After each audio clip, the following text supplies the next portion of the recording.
Okay, so hello everyone. My name is Daniel, and I'm here with Ella Peacock. And in this interview, we're going actually to share some of Ella's latest takeaways from reading the book Building a Story Brand by Donald Miller. Donald Miller, in case you don't know, is a very, very talented man. He's the CEO of Storybrand, a company that helps thousands of people every year clarify the message and create a powerful brand. Donald Miller is also a best-selling author. He wrote several books. One of them is actually Building a Story Brand, the one that Ella read, and also one that we just found out that he launched a few weeks ago, calling Marketing Made Simple, which I'm really interested in reading, but it will take some time. But basically, in this interview, we're going again to share all of our takeaways, to be more accurate, Ella's takeaways from reading the book. I also have a lot of experience with Donald. I must say that he's one of the guys that I personally really, really like. I watch a ton of his stuff. I've been following for a while. I do think that Ella suspects that I have a crush on him, actually. I really appreciate his marketing. I think he's very great at what he does. And by the way, guys, if you watched our previous interview about Ray Edwards, Ray and Donald are actually very close. They had programs together and they work very close to one another. Both talented copywriters, both genius marketers. And yet again, we're going to discuss his book, his best-selling book, and yeah, I think it was a great introduction to who Donald Miller is. And Ella, are you ready to start? Start asking you some Yes, I'm questions. ready. That's great. So I guess that my first question will be, how do you summarize the book? I mean, did you enjoy it? I love the book. I hate pitching books against one another because, like most things, they all have their strengths. But I must say it's one of my favourite books I have read. In summary, I'd say for me, the book was a new way to look at business and look at your message rather than. So I think a lot of people think, when you think of copywriting, think of the headlines and bullet points and all of the more. I think it sounds like it's something that you've got to really learn, and a complex task and an art, which of course it is, like most things.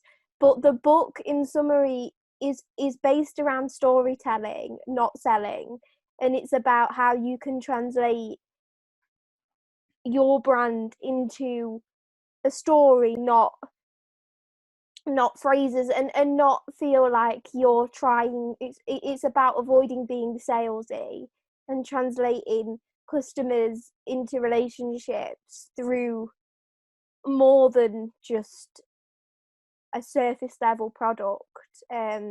It just takes that depth a little bit further with branding and business. It is a great book to just explore really what you really are selling beyond That's actually very interesting what you say. cars or Yeah, toothpaste. because I think it's very interesting what you say, because I can vouch for myself, and I think I can vouch for a lot of people too, that being salesy is the number one thing people just hate. Sales, making the offer, asking for a sale, this is something that I personally found very, very, hard to do. Basically, whenever I was doing a sales call, I sometimes found myself like talking for like 30 minutes without even introducing the sale, introducing the product. It was just because it was so hard. So you're claiming that the book is actually providing some practical tips about how to sell, how to convert without actually being salesy, which I think will be amazing, Yes, even for myself. it's, yeah, it's a great asset to just avoid the cliche of feeling like you're selling and you're not giving. As such, he's throughout the book repeatedly, Donald Miller says, if you confuse, you'll lose. um and he also ends the book and says, customers will listen. Here's to helping the good guys win, because in a good story they always do. And I think that's what captured the book for me, was how Donald Miller puts focus on the good guys, and it's about great products, and it's not about the marketing is about being able to sell something great, not about being able to deceive people. Okay. Again, very interesting. You mentioned a quote that I personally really like. Um, um, Basically, I don't remember the exact words, but basically it was about how the confused mind does not at the end buy. And I think it's very true, actually, because I read an article that says, I'm sure that a lot of people watching this will already know that, but our attention span really, really declines with time. I mean, in the last 10 years, it is said that our attention spans as humans actually lowered by 4 seconds. So until 2010, the average attention span of a human being was around 12 seconds. Now it's basically 8, somewhere around that. By I think it was Microsoft that made this research on this, and this is actually fascinating because Donald Miller, I know personally, the Storybrand company that he has, it talks about everything about clarifying your message, about letting people know what it is you do, what it is you solve, how you do it, and very fast, because this is the kind of objections that you'll face. This is the kind of thing that your customers will have: impatience, or even not spending too much time trying to understand what your website or what your offer is about. So this is exactly what you need to do. It is also said, there was another research that said that this is actually amazing, every additional second that your website takes to load, you actually lose, I don't remember how many clients, I think it was about 7%, um, every single second. And if your website takes more than 3 seconds to load, I think it's already about 40% of the people that will just immediately go out, that will leave before even checking you out. And they were initially interested, but look at how fast their interest is actually declining, actually leaves. I mean, people are so impatient. That's crazy. And there's also something funny about that. It is said that the average attention span of a goldfish is 9 seconds. So basically even lower than that. This is very funny. So yes, people are impatient. People want to know what you do very fast. They want to hear about the benefits, how it can help them, how it's relevant for them. And yes, and this is, I really do agree with. And it's great. So who basically would you recommend this book to? I mean, do I need to read it only if I'm interested in copywriting and being a copywriter Um, career? I'd recommend it to anyone personally. I think it, similar to the Ray Edwards book, it's accessible as a beginner or as an expert. I think it has value to both levels of knowledge in copywriting. I think it it goes beyond some copywriting books, it goes beyond the surface level of how to write the formulas.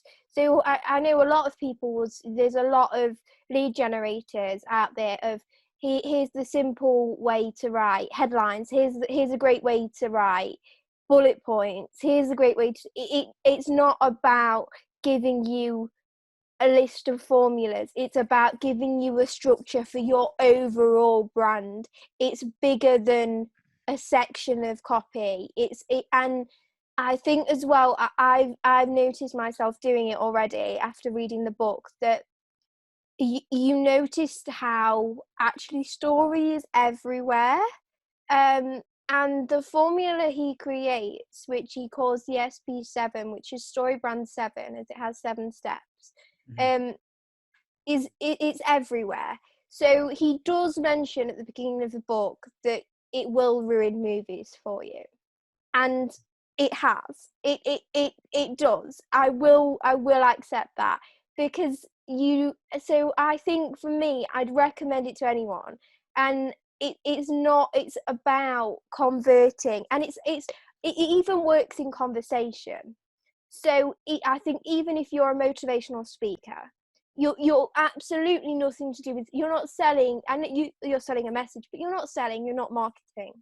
But even a motivational speaker would find value, because ultimately it's about creating a way to speak and a way to engage with an audience and keep them listening. It's a way to to not only get people to listen, but to remain focused. As you said, our attention span is shrinking at a scary rate, and the model creates a way for you to maybe keep people listening for longer, and if done well, till the end. I myself have watched a lot of terrible films, um but there is one reason why I've got to the end of these films, and this is commonly because it uses the same model that Donald Miller talks about.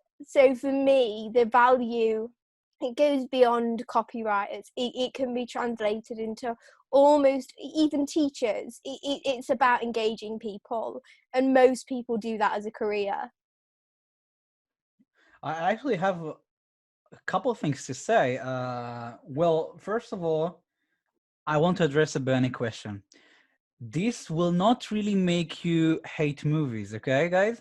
You can Oh. still enjoy movies, because I don't want people to like, oh, I want to read this book, but if it will ruin movies for me, I can't. I just like movies too much.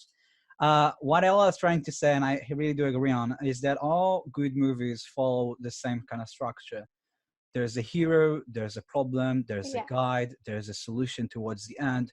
Usually the solution, the problem that wasn't yet answered, is the exact kind of thing, the exact same, that makes people watch, because they're curious to know how the story ended, how the solution was solved, how they did that. So the same structure is being repeated in all the great films, and you'll be able to, understand and detect that once you really do go over and read and learn about the framework that Donald Miller introduces in his book. And so you also said that the book, again, is basically for everyone. And I think that this is also something that you should know. Many of the books that we are going to talk about and have talked about in the past are not just for a very specific and narrowed down audience. We wouldn't have chosen that for that. Art, I know that many people that watch me are either consultants, coaches, advisors, course creators. So these kind of books are basically for you too, and they can really help you with the marketing. I can vouch again for Donald Miller. I saw his portfolio. I've seen the work that he's been doing for companies. I mean, the guy's really a great person, and a genius marketer. Is actually, I really do think that he's a legendary marketer that really knows his stuff and the things that he talks about. And he basically can help you with the help of this book and with the things that he creates and shares, to really simplify and make your message more appealing to your audience, because everyone is doing basically the same stuff. As Ella said, everyone is into lead generations, offer some kind of thing, but don't really address the deep and the more philosophical questions and the things that Donald really introduces in his book.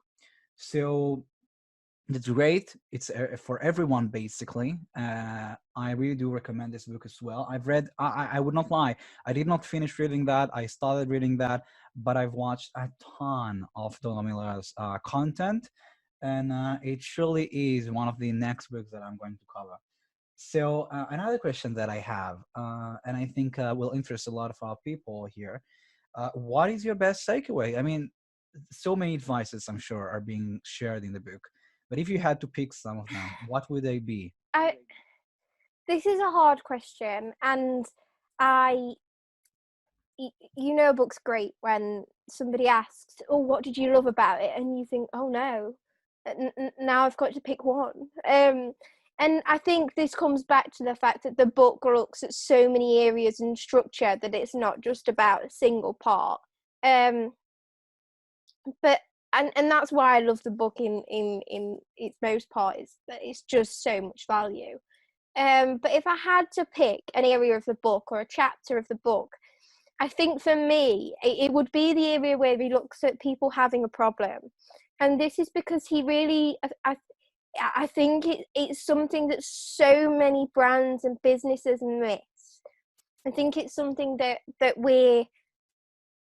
people are losing out by not mentioning, which is that there's 3 levels to problems.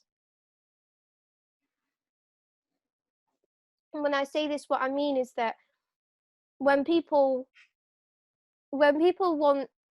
say you need a new car, they want a new car, they need a new car. That's the internal problem. But there's also that's the external problem. Even I'm getting them mixed up already. So that's your external problem, and the internal problem comes, which is actually the frustration. So yes, they want a new car, yes, they need a new car, but ultimately they want to be able to travel to work, and they want to be able to use new technologies. Even translating it, he mentions it with coffee machines. Donald Miller does. So it goes beyond. It really is for every product. So the external problem is that they want nice coffee at home, and the internal problem is that they want to feel sophisticated at home. So there's always a deeper emotional meaning for a product. But then it goes even further, which this is the hard problem to tap into, which is the philosophical problem. And this is really, it is a challenge to figure out what your brand, what philosophical problem your brand is solving. And this is because the philosophical problem is the wider problem in humanity. And you might be thinking, how can a coffee machine possibly solve something within humanity? How do I tap into philosophy when I'm selling a coffee machine? And how do I really help someone with a car? But there is an answer. So your philosophical problem, for example, with a car is that you don't just want a car, and you don't just want a great car that's got new technology. You want a car that's not going to hurt the environment. You want to morally be positioning yourself as a great person within society. With a coffee machine, now stay with me, you don't just want nice coffee at home, and you don't just want to feel sophisticated, but you strongly believe that you should be able to access the same services that you can in a coffee shop as you can at home. That it should not be limited to a coffee shop. That we should all have that access. And that sounds bizarre, but truly you've thought it. You've probably walked into Starbucks and thought, why can we only get this at Starbucks? And you can create there is always a philosophical problem. And I think this was my greatest sort of takeaway from it, was the fact that when I've just done a course with digital marketer in their lab, and it was by Pam Foster, and she talks about the way, I'll add this here, the way to find your problem is to say, so what?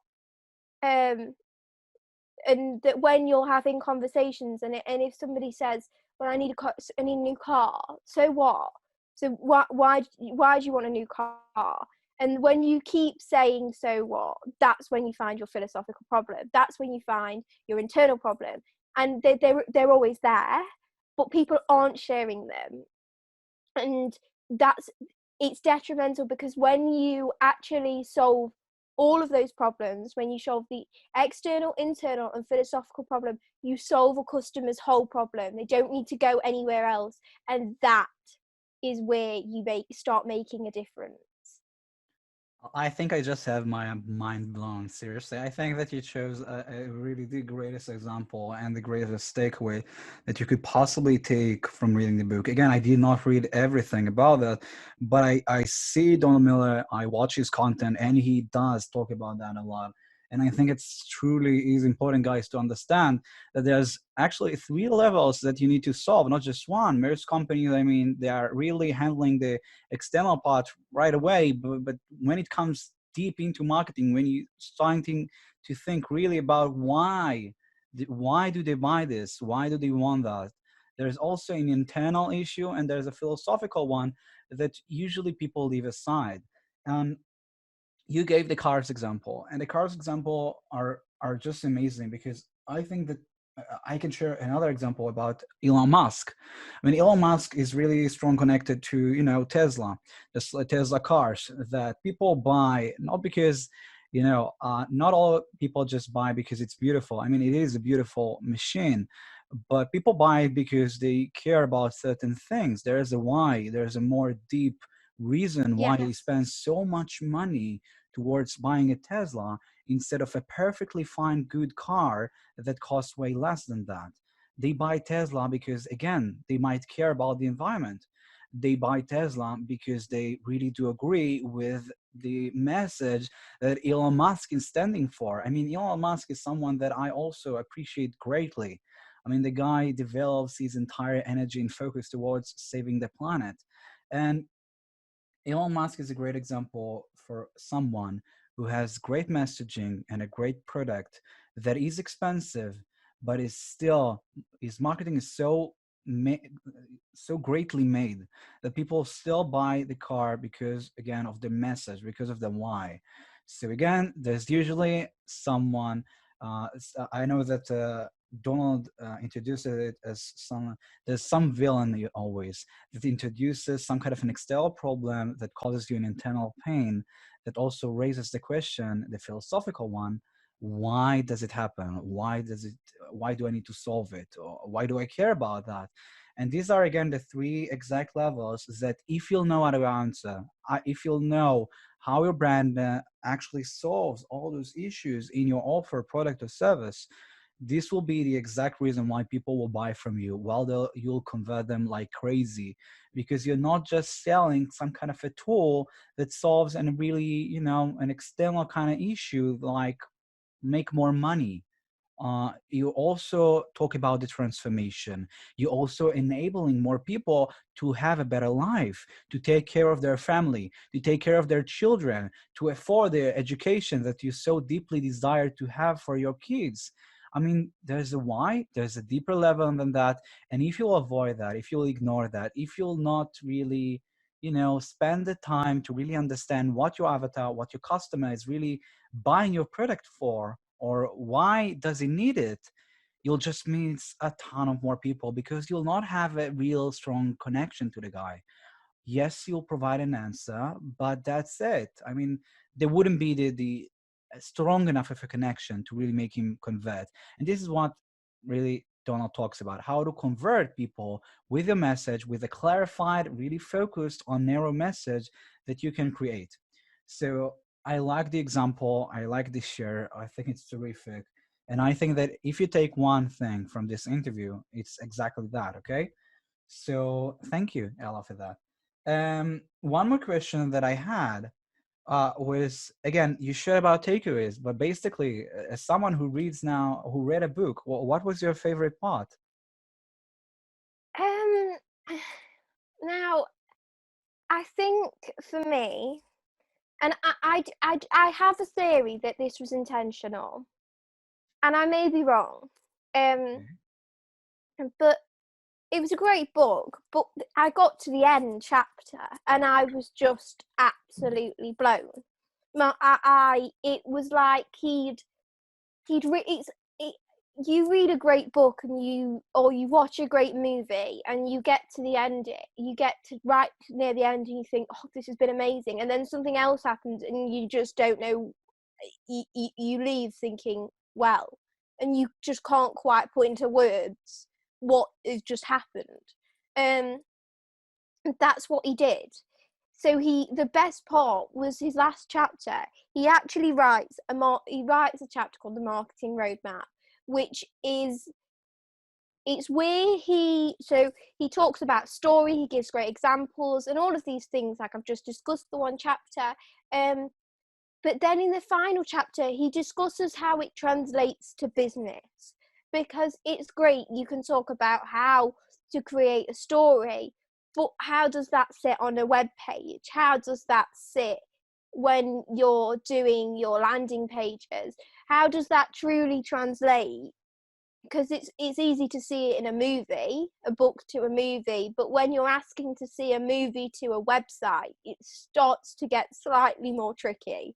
And his marketing roadmap, it just translates how you can use each part of this, how you can use the villain, the hero, the plan, the guide, how you can use all of those things in your work. And it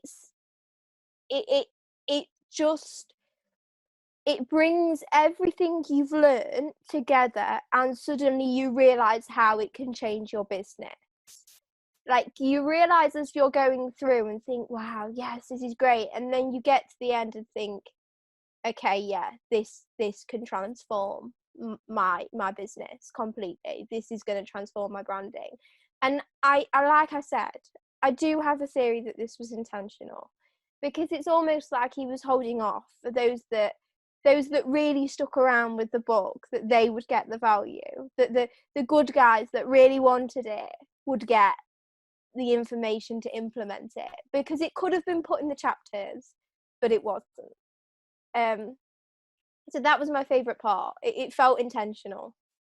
I think it's a great one, a great tip, guys. If you ever read this book, which I highly encourage you to, do not skip and just read towards the end, because in the end, he really shares some great advices, some great tips on how to use everything that you just read and implement that.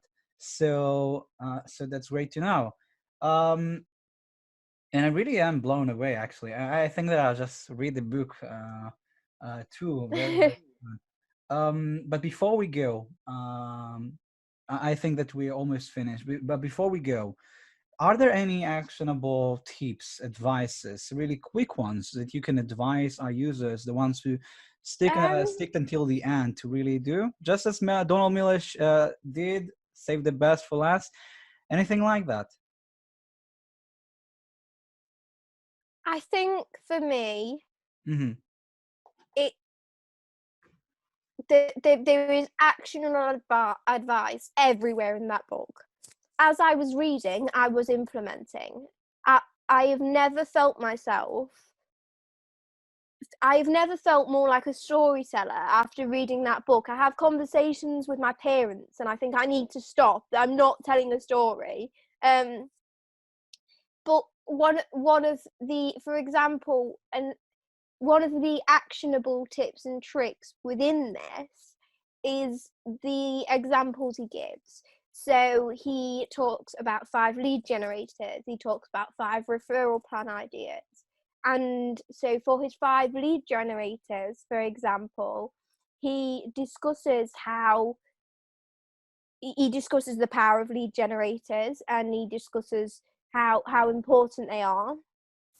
But then he goes on to discuss examples. So you've got your freebie and all those things, and then with your referral plans, he discusses why, actually, I found this was another great takeaway, to digress, was the importance of a referral plan and turning your customers almost into your sales team. And so he gives a list of 5 referral plans, one of which being 100% money back when you give X amount of referrals.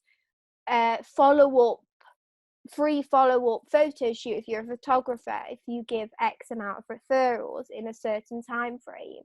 And all these lists of things, which I won't share completely because I think there's so many, I think you should just read the book. They're all actionable straight away. All these lists that you can read and go, right, now I'm going to do it. Now I'm going to create a referral plan. I'm going to create a new lead generator. They're instant, and they don't, even if you can't get your head around how to tell the story, you can wait and you can figure that out, but you can do the lead generators. You can do all of these things straight away. That's actually interesting. Guys, I do hope that you know what a lead magnet is. In case you don't, just quick explanation. A lead magnet is actually your why should people subscribe to your list, give you their information. Why should they subscribe? So a lead magnet can be a gift. It can be a cheat sheet. It can be so many things. It can be a free peek inside your, I don't know, premium course. It can be a trial. The reason why, what is the hook that you're using in your marketing to get people to first do a micro commitment to really, communicate with you and to do the first step. This is basically what a lead magnet is, and every kind of business needs that. So he gives actually some tips and inspiration about what kind of lead magnets you can use for your business. And as for a referral, which I think is a little bit more advanced, and I do hope that you're using that as well in your marketing.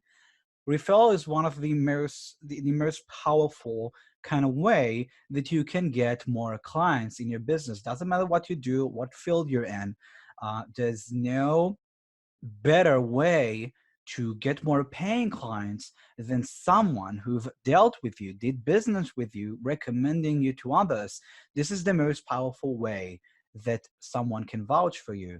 I mean, you can show your ads, you can show your content to a lot of people, but that would not be as powerful as their friends coming and saying, David, you must check this dude out. He did great for my marketing. He doubled my sales, and he did that in 7 days.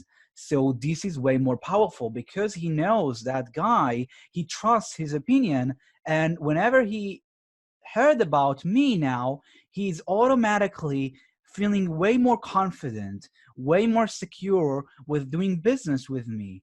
And I could not have duplicated that trust. I could not have did that, transformation so quickly and effective in any other way. I could have shown him ads like all day long and spending hundreds of dollars, but that would not be equal to his simple recommendation on me. Okay, so this is a very powerful technique, and this is why all course creators basically also having this affiliate program in which they encourage their users to vouch for them, bringing them more paying clients, and for that they also provide you with a certain commission on every sales. Usually for course creator it goes from 30 to 50% from my experience. And this is a very powerful way that can transform your business completely.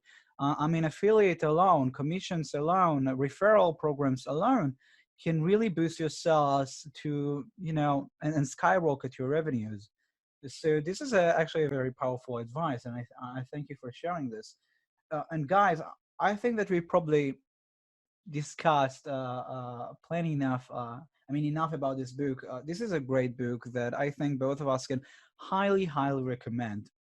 And if you don't know what Audible service is, there's actually a program inside of Amazon that you can purchase this book for free if you register. That will allow you for 14 days or 30, I'm not sure which, to actually have this book. But actually, when you do take the book, claim the book, it actually stays for you for like forever. So you can basically register for the trial, take the book, claim it, and it will stay for you even if you'll cancel the membership a day later. So I'll try to put a link down below so you can check it out. Again, even if you have already tried a trial and you need to purchase this, I think it's a no-brainer because the amount of value inside way more than the couple dollars that you need to spend on purchasing it. Okay, so that is about that. Again, I think we are both thankful for Donald Miller for his amazing share. And I thank you also, Ella, for staying with me here on this live and sharing all this incredible information. Seriously, was my mind was blown when you introduced this 3 levels, because I think it was a perfect summarization of the exact thing that your company needs to stand for and solve if you really want to boost your sales and scale. So again, thank you guys. I also highly encourage you to check out our free Facebook group, which will be the first place to ever watch those kind of trainings and videos. I'll put a link down below so you can join in. We're already growing very fast, and I'll love to see you inside. So this is it. This was the interview. Again, check out the book, check out the group. I hope that you enjoyed it. Let us know what you think. And again, thank you so much, Ella. I think it was amazing. Uh, No worries. It's great to chat. Okay, so bye bye, guys. That's it.